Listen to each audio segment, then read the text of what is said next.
غصہ ایک فطری جذبہ ہے۔ اب غصہ آ جانا تو ایک فطری عمل ہے۔ یہ آتا کیوں ہے؟ کہ دل کی 3 کیفیات ہیں۔ نمبر 1،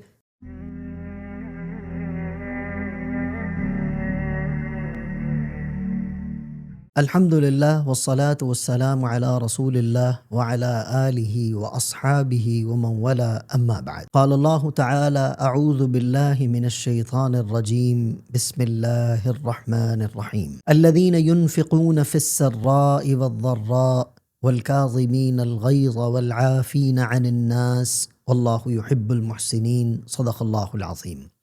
قال النبی صلی اللہ علیہ وسلم لیس الشدید بالسرعة انما الشدید الذی یملک نفسه عند الغضب، او کما قال صلی اللہ علیہ وسلم۔ آمنت باللہ وبآیاتی، اللہم صل علی سیدنا ومولانا محمد وعلی آل سیدنا ومولانا محمد وبارک وسلم وصلوا علیہ۔ محترم ناظرین، سامعین، السلام علیکم ورحمۃ اللہ تعالی وبرکاتہ۔ ہم بات کر رہے ہیں روحانی بیماریوں کے سلسلے کے اعتبار سے۔ گزشتہ 6-7 جو گفتگو آپ حضرات نے سماعت فرمائی، اس میں ہم نے روحانی بیماریوں میں مختلف بیماریوں کی بات کی۔ ہم اللہ تعالیٰ سے دعا کرتے ہیں کہ اللہ رب العزت ہمیں روحانی اور جسمانی تمام تر بیماریوں سے محفوظ فرمائے اور ہمیں اپنے مقرب اور محبوب لوگوں میں شامل فرما دے۔ ایک درخواست بھی آپ حضرات سے ہے کہ جتنے حضرات ہمارے ساتھ نئے جڑ رہے ہیں یا ہمارے پیغام کو دیکھ رہے ہیں، جنہوں نے ابھی تک ہمارے چینل کو سبسکرائب نہیں کیا، وہ چینل کو سبسکرائب کیجئے، لائک کیجئے، کمنٹس کیجئے، دوستوں کے ساتھ بھی شیئر فرمائیے۔ آج ہم بات کر رہے ہیں روحانی بیماریوں میں سے ایک بیماری غصے پر۔ غصہ کیا چیز ہے؟ غصہ ایک فطری جذبہ ہے، اور جب یہ بے قابو ہو جائے، اگر یہ بے قابو ہو جائے تو 3 چیزوں کو نقصان دیتا ہے۔ ایک آپ کے نفس کو نقصان دیتا ہے، یہ اس پر حاوی ہو جاتا ہے اور آپ بے قابو ہو جاتے ہیں۔ نمبر 2، یہ آپ کے رشتوں کو بھی نقصان دیتا ہے، اور نمبر 3، آپ کی روحانیت کو، آپ کے ایمان، آپ کے دین کو بھی نقصان پہنچاتا ہے۔ اور یہ 3 سب سے بڑی چیزیں ہیں۔ ایک انسان اپنا نقصان کر بیٹھتا ہے، ایک اپنے قرابت والوں کا نقصان کر بیٹھتا ہے، اور اپنا روحانی دینی نقصان کر بیٹھتا ہے۔ یہ تینوں چیزیں تباہ ہو سکتی ہیں اگر غصہ بے قابو ہو جائے۔ یاد رکھیے کہ شریعت ہمیں یہ نہیں بتاتی کہ غصہ آئے ہی نہ، بلکہ شریعت ہمیں یہ بتاتی ہے کہ غصہ آنا ایک فطری عمل ہے، لیکن اس کے اوپر قابو رکھنا یہ ایک پہلوانی ہے۔ میں نے قرآن کریم کی آیت مبارکہ تلاوت کی۔ اللہ رب العزت ارشاد فرماتے ہیں الذین ينفقون فی السراء والضراء، کہ وہ لوگ جو تنگی اور خوشی میں، یعنی تنگی میں اور فراوانی میں، مشکل دنوں میں اور وسعت کے دنوں میں خرچ کرتے ہیں، یعنی سخی لوگ۔ والکاظمین الغیظ، اور کیا کرتے ہیں کہ وہ اپنے غصے پر قابو پاتے ہیں، اپنے غصے کو کنٹرول کرتے ہیں، اور والعافین عن الناس، اور لوگوں کو معاف کرتے ہیں، لوگوں کی غلطیوں سے درگزر کرتے ہیں، لوگوں کی غلطیوں کو برداشت کرتے ہیں۔ اللہ ایسے لوگوں کے بارے میں کیا فرماتے ہیں؟ واللہ یحب المحسنین، اور اللہ رب العزت ایسے نیک لوگوں سے محبت فرماتے ہیں۔ اللہ ایسے نیک لوگوں کو محبوب رکھتے ہیں۔ اس آیت مبارکہ میں 3 باتیں آئیں۔ نمبر 1، جو خرچ کرنے والے ہیں، سخی لوگ ہیں، جس بھی حالت میں خرچ کر رہے ہیں۔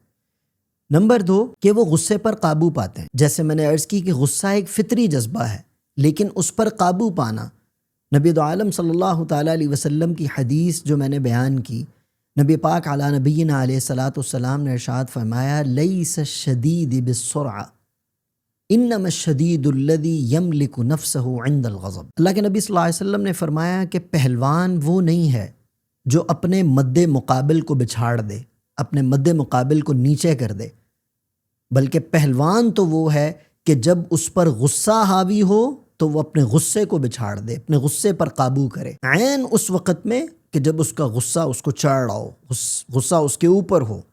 تو اللہ ایسے لوگوں کو محبوب رکھتے ہیں، والکاظمین الغیظ، جو اپنے غصے پر قابو پاتے ہیں، اور والعافین عن الناس، اور لوگوں کو معاف کرتے ہیں۔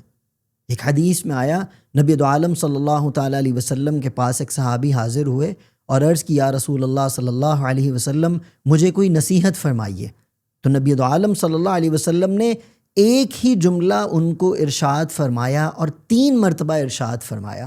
آپ اللہ نبی علیہ الصلاۃ والسلام نے فرمایا لا تغضب لا تغضب لا تغضب، غصہ نہ کر غصہ نہ کر غصہ نہ کر۔ 3 مرتبہ آپ نے ایک ہی بات۔ اب غصہ آ جانا تو ایک فطری عمل ہے، یہ آتا کیوں ہے؟ یقیناً کوئی غلط بات، کوئی ایسی بات جو مجھے ناگوار گزر رہی ہو، مجھے اچھی نہ لگ رہی ہو، کوئی بھی غلط چیز، بیٹے کی غلطی، بھائی کی غلطی، سم ٹائم بڑوں کی غلطی، سم ٹائم چھوٹوں کی غلطی، اساتذہ کو غصہ آ جاتا ہے طلباء کی غلطی کی وجہ سے، کسی بڑے باس کو، سربراہ کو، مینیجر کو، کسی کو بھی غصہ آ سکتا ہے، اپنی جو ہے اس کو اپنی فیکلٹی کی وجہ سے، کسی بھی وجہ سے ہمیں غصہ آ سکتا ہے، ایک فطری عمل ہے۔ لیکن یاد رکھیے صبر کرنے والا اور غصے پر قابو کرنے والا انسان ہی کامیاب ہوتا ہے۔ ایک بات یاد رکھیے، ہمارے معاشرے میں ایک بات چلتی ہے، لوگ کہتے ہیں کہ مجھ سے غلط بات برداشت نہیں ہوتی۔ بھائی یہ تو کوئی بڑی بات نہیں ہے، یہ تو کوئی کمال بات نہیں ہے۔ غلط بات برداشت ہی کرتے ہیں، غلط بات ہی برداشت کی جاتی ہے، ٹھیک بات تو سب کو برداشت ہو جاتی ہے۔ انسان کے صبر کا، انسان کی پہلوانی کا، انسان کی عقل مندی اور دانائی کا، انسان کے بردبار ہونے کا، انسان کے اچھے ہونے کا پتہ ہی تب چلتا ہے کہ جب وہ غلط کو صحیح کرتا ہے اپنے صحیح مزاج کے ساتھ، جب وہ غلط کو صحیح کرنے کی صلاحیت رکھتا ہے ایک مثبت انداز کے ساتھ۔ غلط بات پر غصہ کر لینا یہ تو کوئی بڑی بات نہیں ہے۔ غصہ آتا ہے، آنا بھی چاہیے، لیکن اس غصے کے اوپر اتنا کنٹرول ہونا چاہیے کہ اس غصے میں رہتے ہوئے آپ کہیں متکبرانہ جملے نہ کہہ جائیں، آپ کہیں ایسا نقصان نہ کر بیٹھیں جو آپ کی جان کو، آپ کے رشتہ داری کو، آپ کے دین کو، آپ کی کمپنی کو، آپ کی کسی بھی چیز کو نقصان پہنچا سکے۔ اس چیز پر قابو پانا یہ پہلوانی ہے، یہ عقل مندی اور دانائی ہے۔ جیسا کہ اللہ رب العزت قرآن پاک میں ارشاد فرماتے ہیں وَالَّذِينَ يَجْتَنِبُونَ كَبَائِرَ الْإِثْمِ وَالْفَوَاحِشَ وَإِذَا مَا غَضِبُوا هُمْ يَغْفِرُونَ۔ فرمایا اور وہ لوگ جو اجتناب کرتے ہیں، وَالَّذِينَ يَجْتَنِبُونَ، اور وہ لوگ جو اجتناب کرتے ہیں، کبائر الاسم، بڑے گناہوں سے، والفواحش، اور بے حیائی سے، ایسے تمام کاموں سے جو اجتناب کرتے ہیں، اور وہ کیا کرتے ہیں وَإِذَا مَا غَضِبُوا هُمْ يَغْفِرُونَ، اور جب ان کو غصہ آتا ہے تو وہ معاف کرتے ہیں، وہ درگزر کرتے ہیں۔ کتنی بڑی آیت ہے یہ کہ وہ لوگ جو اجتناب کرتے ہیں کبیرہ گناہوں سے، جو اجتناب کرتے ہیں بے حیائی سے، وَإِذَا مَا غَضِبُوا هُمْ يَغْفِرُونَ، اور جب ان کو غصہ آ جائے تو وہ معاف کرتے ہیں۔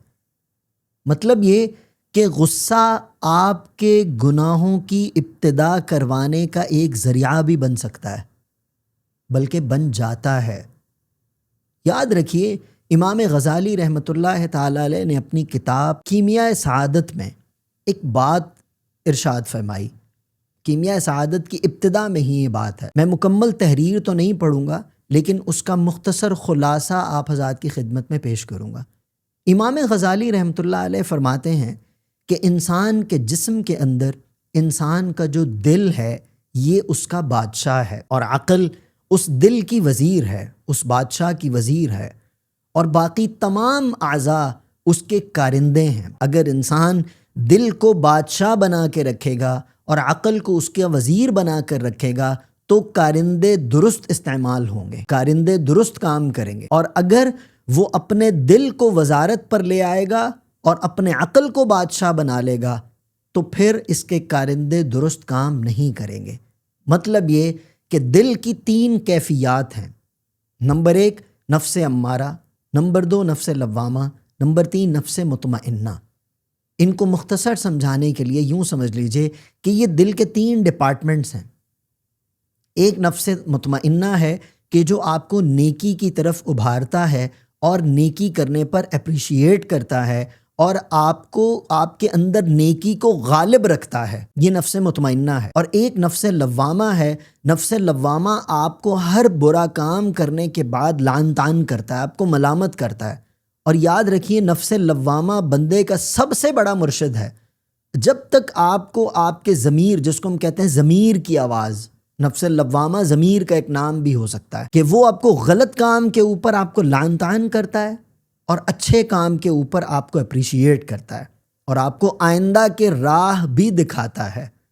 اور نفس امارہ فقط آپ کو برائی کی طرف ابھارتا ہے اور برائی کے راستے کی طرف لے کر جاتا ہے۔ تو انسان کو اپنے نفس مطمئنہ کو اتنا مضبوط رکھنا چاہیے کہ جب بھی اس کے ساتھ ایسی کوئی کیفیت ہو تو اس کا نفس مطمئنہ اس کے اوپر ہو، یعنی نفس مطمئنہ اس کا جو پاکیزہ قلب ہے وہ اس کے پورے جسم میں بادشاہت کا کردار ادا کر رہا ہو۔ اور یہ سب کب ہوگا؟ جب میں اجتناب کروں گا گناہوں سے، جب میں اجتناب کروں گا بے حیائی سے، جب میں اجتناب کروں گا ایسی تمام تر بری چیزوں سے۔ اور جب میں ان چیزوں سے اجتناب نہیں کروں گا تو پھر میرا دل بادشاہت کی کیفیت میں نہیں ہوگا، بلکہ میرا دل شاید کارندے کی کیفیت میں بھی نہ ہو۔ پھر یہاں پر پھر غصہ پیدا ہوگا، اور یہ غصہ جب پریشر پکڑے گا اور پھر یہ پریشر کوکر کی طرح جب پھٹے گا اور پھر پھٹنے کے بعد ہم سے کیا نقصان کروائے گا؟ ہمارے نفس کا، ہماری جان کا بھی نقصان کروا سکتا ہے، ہمارے ایمان کا بھی نقصان کروا سکتا ہے، ہمارے رشتے ناتوں کا بھی نقصان کروا سکتا ہے۔ لہٰذا غصہ کر لینا یہ کوئی بہت بڑی بات نہیں ہے۔ بعض اوقات دیکھنے میں یہ بھی بات آتی ہے کہ ہم لوگ کہتے ہیں کہ مجھ سے چیزیں برداشت نہیں ہوتی، میں غصے میں پاگل ہو جاتا ہوں۔ تو پھر آپ انسان نہیں ہیں بھائی جان، پھر آپ انسان نہیں ہیں، پھر آپ مومن نہیں ہیں، پھر آپ مسلم نہیں ہیں، کیونکہ مومن امن سے بھی ہے، ایمان امن سے بھی ہے، اسلام سلامتی سے بھی ہے۔ اللہ رب العزت قرآن کریم کے اندر ایک جگہ پر ارشاد فرماتے ہیں وَعِبَادُ الرَّحْمَنِ الَّذِينَ يَمْشُونَ عَلَى الْأَرْضِ هَوْنًا وَإِذَا خَاطَبَهُمُ الْجَاهِلُونَ قَالُوا سَلَامًا، کہ رحمان کے جو بندے ہیں، اللہ رب العزت کتنی بڑی اپنی صفت کو یہاں پر لے کر آئے۔ اللہ رب العزت کے 99 صفاتی نام ہیں، لیکن اللہ رب العزت لفظ رحمان کو یہاں پر لے کر آئے۔ اور رحمان کے معنی کیا ہوتے ہیں؟ رحمان کا معنی عام جس کی رحمت ہو، جس کا فضل، جس کا کرم ہر کسی کے لیے ہو۔ تو ایسی صفت والے پیارے اللہ کے بندوں کا رول کیا ہوتا ہے؟ وَإِذَا خَاطَبَهُمُ الْجَاهِلُونَ، اگر کوئی جاہل ان سے مخاطب ہو جائے، کوئی بدتمیز، کوئی ترشرو انسان، کوئی خندہ پیشانی نہ کرنے والا انسان، کوئی غلطی کرنے والا انسان، کوئی تکلیف پہنچانے والا انسان، کسی بھی طرح کا غلط انسان، تو ان کا رول کیا ہے؟ قالوا سلاما، یہ سلامتی والے بن جاتے ہیں۔ یہ اس کو کہتے ہیں کہ بھائی you are right, I am wrong, السلام علیکم and اللہ حافظ، کہ وہ ان کے یہ سلامتی والے بنتے ہیں۔ ہمارے ہاں بعض اوقات اس کا معنی عجیب کیا جاتا ہے، اور جی وَإِذَا خَاطَبَهُمُ الْجَاهِلُونَ قَالُوا سَلَامًا، جب جاہل مخاطب ہو جائے اس کو بھائی منہ نہ لگا السلام علیکم۔ بھائی اس کا معنی یہ ہرگز نہیں ہے۔ اگر اس کا یہ والا معنی ہوتا کہ آپ ایروگنٹ انسان کے جواب میں ایروگنٹ ہوں گے تو پھر یہاں پر وعباد الرحمن نہ آتا، یہاں پر کچھ اور آتا۔ عباد الرحمن اسی چیز کو بیان کرتا ہے کہ آپ سلامتی والے بنیں اور اپنے غصے پر قابو پائیں، جیسا کہ میں نے قرآن کریم کی آیت پڑھی۔ اللہ رب العزت نے فرمایا کہ بڑے گناہوں سے بھی بچتے ہیں، بے حیائی سے بھی بچتے ہیں، اور جب ان کو غصہ آتا ہے تو معاف کرتے ہیں۔ مطلب یہ کہ غصہ انسان کو تبھی آتا ہے کہ جب انسان کوئی غلط حرکت، کوئی غلط چیز دیکھتا ہے۔ غصے میں پھٹ جانا، غصے میں اونچا اونچا بولنا، غصے میں گالیاں بکنا، کسی کو برا بھلا کہنا، یہ دل کے اندر کینے کو بھی پیدا کرتا ہے، یہ دل کے اندر نفرت کو بھی پیدا کرتا ہے، یہ دل کے اندر بغض و عداوت کو بھی پیدا کرتا ہے۔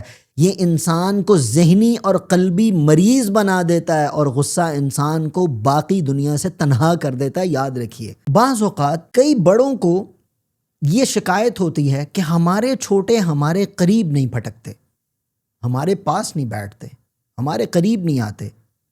معذرت کے ساتھ کئی مرتبہ یہ بات مشاہدے میں آئی، دیکھنے میں آئی کہ بڑے جب ترشروع ہوتے ہیں ایکسٹرا، بے وجہ، جب دیکھو نک چڑھے ہیں، جب دیکھو ان کی آنکھیں ماتھے پر لگی ہوئی ہیں، جب دیکھو ان کے منہ سے زہر آلود جملے نکلتے ہیں، آگ سے بھرے ہوئے جملے نکلتے ہیں، ان کی زبان سوائے آگ اگلنے کے کچھ نہیں کرتی، ان کی زبان طعن و تشنیع سے باز نہیں آتی، اعتراضات کرنے سے باز نہیں آتی۔ جب دیکھو کبھی کسی پہ اعتراض، کبھی کسی پہ اعتراض، اور جو ان کے پاس آئے ان کو شروع ہو جاتے ہیں غصے کے اندر بات کرتے ہیں، تھوڑی سی غلطی ہو جائے تو ان کو مار پیٹ یا ان کو ایسا زبان کے ساتھ ان کو ایسا چیزیں کہہ جاتے ہیں جس کی وجہ سے دوریاں پیدا ہو جاتی ہیں۔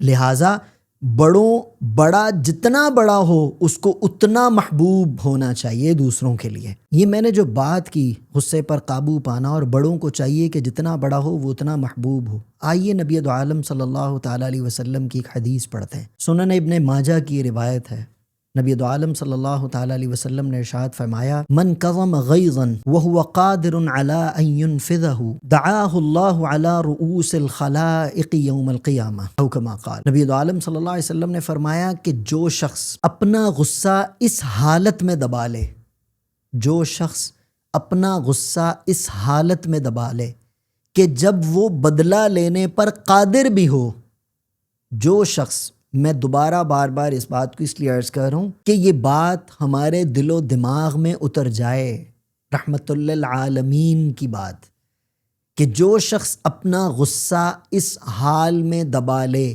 کہ وہ بدلہ لینے پر قادر ہو، تو اللہ رب العزت اس کو قیامت کے دن تمام مخلوق کے سامنے بلائیں گے، اعزاز کریں گے، اکرام کریں گے۔ لہٰذا غصے سے بچیے، اس غصے جیسی کبھی بیماری سے اپنے آپ کو محفوظ رکھیے۔ آ جانا یہ فطری عمل ہے، لیکن اس کو اپنے اوپر حاوی کر لینا یہ بدتمیزی کا عمل ہے۔ لہٰذا اس چیز سے بچنا چاہیے تاکہ غصہ سے بچیں اور اللہ کی رحمت کے امیدوار ہوں۔ انشاءاللہ اسی عنوان پر باقی گفتگو ہم اگلے حصے میں کرتے ہیں انشاءاللہ۔